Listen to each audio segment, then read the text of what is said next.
Hello, good evening kay AI. So, balita tayo ngayon sa ating international news. Ito, mula kay Arclight. Okay? So, dito yung ah, mga Axis power. Ito, itong Russia, China at North Korea. So, kinonden ang pagkamatay ng supreme leader ng Iran. Ayan, so, malaki ang naging pagbabago sa pandaigdigang sitwasyon matapos makumpirma ang pagkamatay ng Iranian si Supreme Leader na si Ayatollah Ali Khamenei sa isang pinagsalib na operasyon ng US at Israel. Ayan.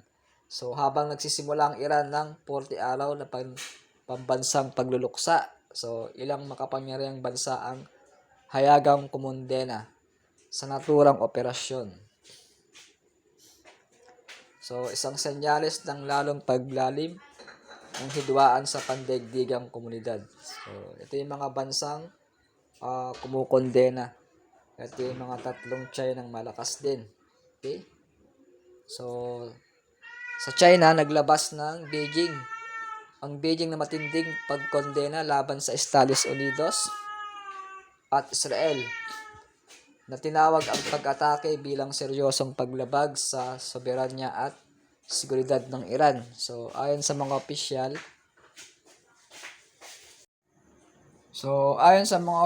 ng China, so ito ay isang pagyurak sa UN Charter at nananawagan sila ng agarang pagpigil ng lahat ng operasyong militar. So, sa Russia naman, nagpaabot si Pangulong Vladimir Putin ng malalim na pakikiramay sa pamunuan ng Iran at tinukoy ang insidente bilang isang malupit na pagpatay. So, ayon sa Kremlin, ang naturang hakbang ay lumalabag sa international na batas at sa batayang pamantayan ng moralidad ng tao. Ayan. Sa North Korea naman, tinuligsa ng Pyongyang ang operasyon bilang isang illegal na aggression. So, isang matapang na pahayag, inakusahan ng North Korea ang Washington at Israel ng walang kahiyan at parang gangster na asal na umano'y bunga ng hegemonikong ambisyon. So, ito yung mga epekto sa reyon. So, ang tiniguriang resistance axis, kabilang ang Hamas, Hezbollah at Palestine Islamic Jihad ay nagpayag din ng pagkondena at itinuring ang pag-atake bilang direktang agresyon ng kanluran laban sa kailang kilusan. So, ito ay nangyayari habang nananawagan ng Iran ng matindi at determinadong paghiganti matapos ang pagkamatay ng kanilang pinakamataas na leader at humigit kumulang 40 iba pang matataas na opisyal sa parehong serya ng mga targeted na pambobomba. So, anong susunod? So, habang nararamdaman pa rin ang mga pangunahing sentro sa gitnang silangan tulad ng Dubai, Abu Dhabi, ang epekto ng mga ganting pag-atake at pagsasara ng airspace, nakatutok ang buong mundo kung ang mga diplomatikong pagkondena ay mauwi sa direktang suporta, military man o ekonomiko para sa Tehran. So, patuloy nating babantayan ang mabilis na pag-usbong ng pandaigdigang krisis na ito. Ayan. Yan po ang mga balita ngayon. So, abangan natin ang susunod na mga kabanata. So, magkakaroon na ba ng peace o magkakaroon na paghiganti ang Iran? Anong masasabi mo kay AI? Okay, just comments below.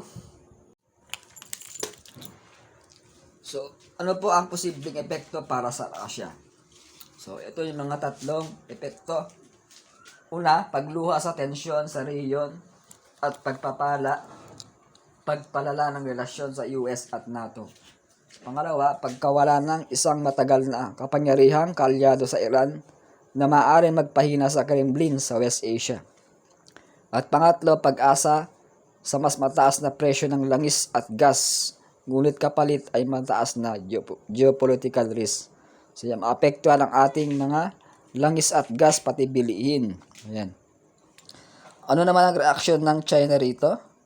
So sa China, malakas na kondisyon ng pagsalungat ang ipinahayag ng China. Tinawag itong grave violation sa soberanya at seguridad ng Iran. Ayan. So, nananawagan ang Beijing ng agarang tigil putukan at muli yung pagsisimula ng diplomatikong negosasyon para maiwasan ang malawakang digmaan. So, takot din pala ang China sa digmaan. Ano? So, ang China ay binigyang diin na ang pag-target sa pinuno ng ibang bansa ay hindi katanggap-tanggap at lumalabag sa mga prinsipyo ng UN Charter. Ayan. So, ano pang epekto sa China nito? So, ito, pag-aalala tungkol sa seguridad ng rehiyon at enerhiya dahil malaking bahagi ng langis ng China ay nagmumula sa Middle East. Ayan. Ano pa, pagpapalakas ng posisyon ng Beijing sa usaping international bilang tagapayo ng ceasefire at dialogue kaysa militarismo. Ano pa, posible pagtaas ng tensyon sa ugnayan ng China at United States sa mas malawak na antas, hindi lang sa Middle East. Okay? Ano naman ang malawakang epekto sa pandaigdigang antas? So, buong mundo dito maapektuhan. So, mas mataas na tensyon sa Middle East, posibleng palawig pa ng digmaan. Ayan, so maaring maghiganti ang Iran sa mga kalyado niyang mga bansa sa Middle East. Ano pa, pag-aalangan sa merkado ng langis at enerhiya. Ang Strait of Hormuz, isang kritikal na ruta para sa langis ng mundo, ay kasalukuyang sarado na, posible magtaas ng presyo at magdulot ang supply disruption. Ayan. So, yan yung mga kanyang epekto. Okay? So, ano pa ang posibleng mangyari sa Iran mismo pagkatapos ng pagkamatay ng kailang pinuno? So, halimbawa, succession, pagbabago ng gobyerno o internal stability. Okay? Ayan. So, hanggang dyan lang muna. Okay? So, pakishare mo itong video and huwag kalimutan mag-subscribe sa ating channel, Jonathan Bit TV. Okay? Thank you for watching. God bless day.